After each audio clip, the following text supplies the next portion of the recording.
السلام عليكم ورحمة الله تعالى وبركاته. نلتقي الآن إلى درس مهم من أواخر الدروس ديال الدورة الأولى اللي خاصة بالسنة الثانية من التعليم الثانوي الإعدادي تاعنا، العمليات الأربع على الأعداد الجذرية. إذا هذا الدرس هو كيخفي لي لا باز كيفاش تحسبوا، وهذا الحساب راه مهم بزاف، راه كيعانيو الناس ديال الليسي حاليا من هذه المشاكل لانهم ما كانوش منتبهين في الاعدادي للطرق ديال الحساب، خاصه اشارات ناقص واشارات كيفاش كنتعاملوا معها، النشر والتعميل الى اخره. اذا نبداو بالقاعده الاولى في العمليات اللي هي النشر والتعميل.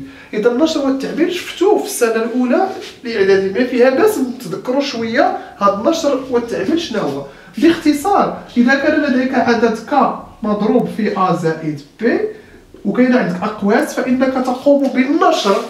إذا كتفرق، كتعطي ك A و ك B. إذا ك A زائد ك B. ما نساوش أنه ملي ما كنديرو ك A يعني راه ك مضروب في A، راه عملية الضرب كنبدلوها بوالو بالخوا، يعني أنه راه كاينة ضرب ك مضروب في A زائد ك مضروب في B.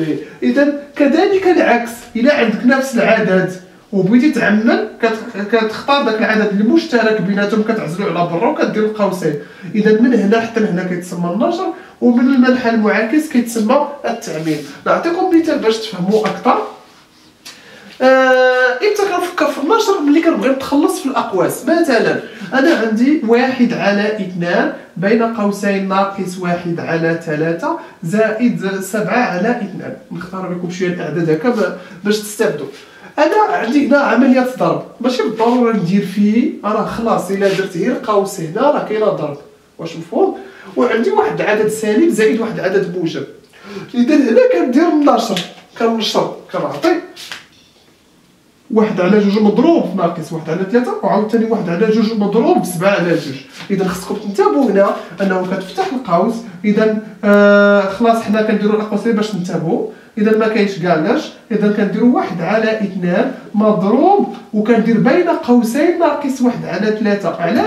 علاش درت انا بين قوسين؟ علاش؟ حيت هذا عدد سالب، والعدد السالب ما جاتش ندير مضروب حدا ناقص، درتها بين قوسين باش تبان لك. اذا زائد 1/2 مضروب في 7/2، وكنحسب كل طرف على حده. اذا في هذه الحاله 1 في ناقص 1 هو ناقص 1، 2 في 3 6، عاوتاني 1 في 7 7، 2 في 2 4. ثم دابا ولات عندي عمليه الجمع. شنو غادي ندير؟ توحيد المقامات اللي كنا شفناه في الدرس الاول. اذا في هذه الحاله كنضرب بهذا الشكل هذا، كندير لكم هكا باش تعقلوا. 4 في ناقص 1 ناقص 4، 7 في 6 42، 4 في 6 24. اذا وكنحسب، اذا 42 ناقص 4 هي 38. اذا انتبهوا هنا، راه كاينين ناس باقي ما كيعرفوش يديروا مجموع الاعداد النسبيه اللي شافوهم في السبعه. انا عندي البسط ناقص 4 زائد 42. اذا نسى عليا انت هاد اشاره ناقص وزائد، ركز ليا على هاد الاعداد. شكون اللي كبير، واش 4 ولا 42؟ غادي تقول لي 42. اذا اشنو قدام 42 زائد؟ اذا هذا الشيء كلشي نتيجته ستكون موجبه. كيبقى دابا اشنو غادي دير بين 42 و 4؟ كنديروا عمليه الفرق. كتقول في خاطرك 42 ناقص 4 هي 38، وبما ان النتيجه موجبه حيت هذا هو اللي كبير موجب كتحط ديريكت 38. اما الا كانت عندهم نفس الاشاره ناقص ناقص ولا زائد زائد كدير الجمع. اذا على 24 وكتكمل الاختزال ديالك بكل بساطه. هذا النشر، واش واضح؟ اذا نفترض هنايا بغينا نديرو التعميل. اذا بغينا نديرو التعميل، اذا الا بغيت ندير انايا التعميل مثلا عندي 1/2 في 3 زائد 1/2 في 4. كنشوف شنو هو اللي كيتكرر هنا. كتقول لي كاينه 1/2 هنا و 1/2 هنا. اذا اشنو غادي ندير؟ غادي ندير 1/2 في بين قوسين 3 زائد 4. صافي وهذه عملت، واش مفهوم؟ عزلت 1/2 3 زائد 4 هنا. غادي تقولوا لي الامر بسيط ساهل، فعلا ساهل، ولكن ماشي بديك السهوله اللي كتخيلوا، لانه احيانا كيديروا التمويه. علاش؟ مثلا بلاص ما يحط لك هو 1/2 هنايا يقدر يحط لك مثلا صفر ونص، راه صفر ونص، هي نيت واحد على جوج. ونتايا غادي تشوف هنا تقول ما يمكنش نعمل، ما كايناش شي حاجه هنا وهنا، ولكن الا ركزتي مزيان راه صفر ونص هي واحد على جوج. يعني تقدر تقول تساوي واحد على اثنان في ثلاثة زائد واحد على اثنان في أربعة، حيت واحد على اثنان هي صفر ونص. عاد كتعمل يعني كيكون شويه ديال التمويه احيانا بعض المرات الا ما كنتيش حافظ جدول الضرب كتوقع في مشاكل.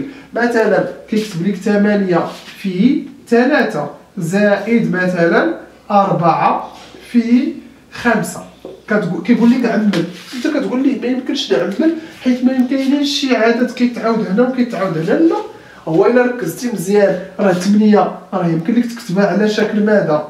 على شكل 4 في 2 في 3 زائد 4 في 5. وعاد كيبان لك انه كاينه عندك 4 هنايا و4 هنا، وكتعمل على 4 وكتفتح القوس كتبقى لك 2 في 3 هي شحال؟ 6 زائد 5. طبعا هادو بعض التقنيات البسيطه، يعني خصك تكون حافظ جدول الضرب. كي بحال الا قلتو داك الدرس ديال المضاعفات والقواسم الا عقلتو، يعني خصك تكون عارف ان 8 يمكن لك تخرج منها 4 في شي حاجه. اذا هذا باختصار القواعد الاولى ديال سميتو ديال النشر والتعميل. نمشيو للقاعده الثانيه، كنظن مسحتها. نعم، اذا القاعده الثانيه هي ملي كتكون عندك ناقص مثلا ا زائد ب، يعني عندك واحد ناقص برا ديال القوس، اقواس مسبوقه بعلامه ناقص، او ناقص بين قوسين ا ناقص ب مثلا. اذا اش كندير ملي كيكون عندي اقواس مسبوقه بعلامه ناقص؟ كنغير الاشاره ديال ما داخل القوس.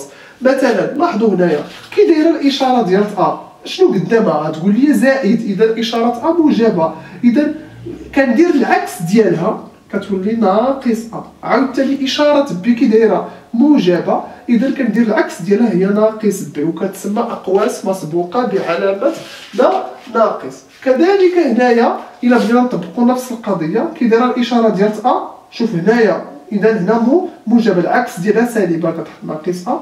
كي دايره الاشاره ديال ب سالبه، اذا العكس ديالها هو موجب ب. اذا هنا ما بين الاشياء اللي كيوقعوا فيها التلاميذ انهم كيسهاو على داك ناقص وكيوقع لهم مشاكل. مثلا كيكون عندهم ناقص، مثلا كيكون مثلا عندهم 5 في 3 ناقص 4 مثلا في نقولوا مثلا 4 زائد اكس زائد إيكغيك. نعتبروا إكس و إيكغيك عددين ما عارفينهمش، غادي نشوفوا إن شاء الله هادشي في الحساب الحرفي. إذا هنايا 5 في 3 هي 15 كتحطها، ناقص كنبغيو نتخلصوا من هاد الأقواس، ولكن هاد الأقواس مسبوقة بعلامة ماذا؟ علامة ناقص، إذا تتغير هذه الإشارة. إذا إشارة 4 هي موجبة كتولي ناقص 4، إشارة إكس كيف هي موجبة كتولي ناقص إكس، إيكغيك إشارتها موجبة كتولي ناقص إيكغيك. يعني باش نتخلصوا من الاقواس وخصنا ننتبهوا دائما الى كي دايره الاشاره ديال ما قبل القوس. الا كانت زائد ماشي مشكل كنخليوها كما هي، الا كانت ناقص كنبدلوا الاشارات ديال ما بداخل الاقواس. وهذه الاشاره ديال ناقص من الاشياء الخطيره جدا اللي خاصك تنتبه ليها. واضح؟ مزيان. إذا هنايا القاعدة 3 لا يتغير المجموع إذا تغير الترتيب. نعطيكم مثال باش تفهموا هذا الدرس. مثلا عندنا 1 على 3 زائد 2 على 5 زائد مثلا 4 على 3، وقلنا لك حسب. إذا نتايا كيبان لك أن هاد 3 وهاد 3 راه مقام موحد. واش مفهوم؟ كيبان لك، ولكن كيبان لك ما جاش حداه، ماشي مشكل تقدر تغير الترتيب. 1 على 3 4 على 3 كتجيبها حداها وكتتلي 2 على 5. خصني ننتبه الاشارات، الا كانت زائد كنخلي داك الزائد اللي قدامه، كتشوف العدد الاشاره اللي قدامها، مثلا هذا زائد قدامه كتهزو هو الزائد ديالو. واش مفهوم؟ الا كانت على ناقص كتحطو هو ناقص ديالو. ثم كيسهل الحساب بهذا الشكل. كتلقى المقام واحد هو 3، كتجمع 1 زائد 4 هي 5، ثم كتبقى لك 2 على 5 وكتحسب ديك الساعات بكل بساطة. تقنية اللي عارفينها، 5 في 5 25، 2 في 3 6، 3 في 5 15. اذا وكتعطيك 31 على 15. نتمنى انه يكون واضح. فهمتوا هنايا تقنيه انه يمكن لك تبدل طرون بلاصتي كيف ما بغيتي بلا ما يوقع لك مشاكل. كذلك نفس الشيء بالنسبه للجداء، حتى في الضرب راه ممكن عندك 2/3 مضروبه مثلا في 1/2 مضروبه في ناقص 2/3. يمكن لي نجيب هذا مع هذا. لاحظوا اذا 2/3 كنهزو هو والاشاره ديالته ناقص كنحطو هنا ناقص 2/3، وكانت لي 1/2 بدلت ليهم البلاصه. وشوفوا وكتحسب عادي بحال حسبتي هكا بحال حسبتي هكا بحال 2 في ناقص 2 هي ناقص 4، 3 في 3 9، عاوتاني كتضرب في 1/2. اذا ناقص 4 في 1 ناقص 4، 9 في 2 18، وكتختزل ديك الساعات ناقص 2/9. اذا هادو هما القواعد ديال الحساب. اهم حاجه خصكم تعرفوا كيفاش توحدوا المقامات، وبلا ما نذكركم بمراجعه جدول الضرب، لان العديد يستخف بهذا الامر وكيضحك، ولكن راه جدول الضرب لا تظن انه الا استعملتي الاله حاسبه اليوم غدا انك راه صافي راه دازت. راه الا ما عرفتيش جدول الضرب غتعاني من مشاكل حاليا ومستقبلا. اذا نتمنى انكم تكونوا استفدتوا في هذه القواعد الاربعه. باقي ان شاء الله غادي نشوفوا شي تمارين باش تخدموهم مزيان. دمتم معافيا، السلام عليكم.